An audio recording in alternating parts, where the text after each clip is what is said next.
যে ছাত্র দুইজন উপদেষ্টা রয়েছে তারা গণ অভ্যুত্থানের তারা প্রতিনিধি হিসেবে সেখানে রয়েছে, সুতরাং এই বিষয়টিকে প্রাধান্য দিয়ে তাদের যেন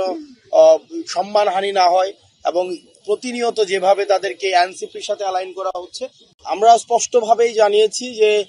যে দুইজন উপদেষ্টার কথা তারা বলেছেন তারা গণ অভ্যুত্থানের প্রতিনিধি হিসেবে তারা এই সরকারের প্রতিনিধিত্ব করছে। তারা কোনো রাজনৈতিক দলের প্রতিনিধি হিসেবে না, এনসিপি হিসেবে তারা এই সরকারে নেই, বরং এই গণ অভ্যুত্থানের সবার প্রতিনিধি হিসেবে তারা এই অন্তর্বর্তীকালীন সরকারের প্রতিনিধিত্ব করছে। তাদেরকে একটা দলীয় পরিচয় করানোর মধ্য দিয়ে তাদেরকে যে ট্যাগ দেওয়ার চেষ্টা করা হচ্ছে, এই বিষয়টিকে আমরা নিন্দা জানিয়েছি। একই সাথে সাথে আমরা আছি যে যে ছাত্র দুইজন উপদেষ্টা রয়েছে তারা গণ অভ্যুত্থানের তারা প্রতিনিধি হিসেবে সেখানে রয়েছে, সুতরাং এই বিষয়টিকে প্রাধান্য দিয়ে তাদের যেন সম্মানহানি না হয় এবং প্রতিনিয়ত যেভাবে তাদেরকে এনসিপির সাথে অ্যালাইন করা হচ্ছে, আমরা সেই বিষয়টি নিন্দা জানিয়েছি। যে মৌলিক সংস্কার, আমাদের নতুন সংবিধান, গণপরিষদ নির্বাচন সহ আইনসভা নির্বাচন, নানাবিধ এই বিষয়গুলোতে বিচার সংস্কার,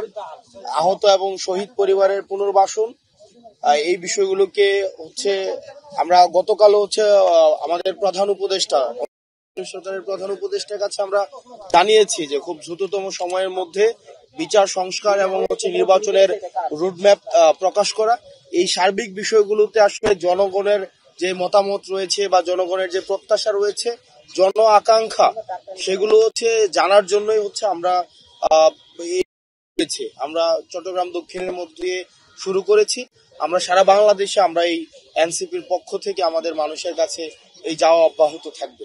দেখেন, এটা রিসিপ্রোকাল একটা বিষয়, এটা আমাদের চিন্তা, আমরা কিভাবে ভাবছি, আমার দল কিভাবে চিন্তা করছে এই সার্বিক বিষয়ে বিচার এবং সংস্কার এবং আগামী নির্বাচন নিয়ে আমরা কি ভাবছি সেগুলো মানুষকে জানানো, মানুষের চিন্তাগুলো আমরা জানা, যেটার মিথস্ক্রিয়ায় আমরা একটা জনগণের ভাবনাগুলোকেই তো আমরা কর্মসূচির মধ্য দিয়ে একটা রাজনৈতিক দল আমরা কর্মসূচির মধ্য দিয়ে আমরা প্রকাশ করবো, সেটির জন্য এখানে আসা। বিভেদ বিষয় পলিসির জায়গা থেকে রাজনৈতিক দলের মধ্যে মত পার্থক্য থাকবে, আবার যখন সংকটকালীন সময় আসে তখন সেটা আবার আমাদের এই বিভেদটাই আবার আমরা কাটিয়ে উঠে আবার ঐক্যবদ্ধ হই, এইটাই আমাদের জাতীয় চরিত্র।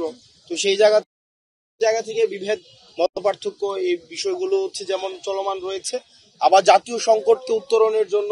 আবার সামগ্রিক প্রচেষ্টা অব্যাহত রয়েছে। তো যখনই জাতীয় সংকট এসেছে,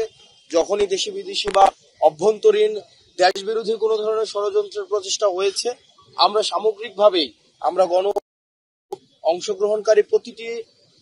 দল এবং ফেসিবাদ বিরোধী রাজনৈতিক শক্তি যারা দীর্ঘদিনের যাদের লড়াই সংগ্রাম রয়েছে, আমরা ঐক্যবদ্ধভাবেই আমরা এই ষড়যন্ত্র, দেশ বিরোধী এবং বাহিরের যে ষড়যন্ত্রগুলো রয়েছে সেগুলো আমরা প্রতিরোধ করছি।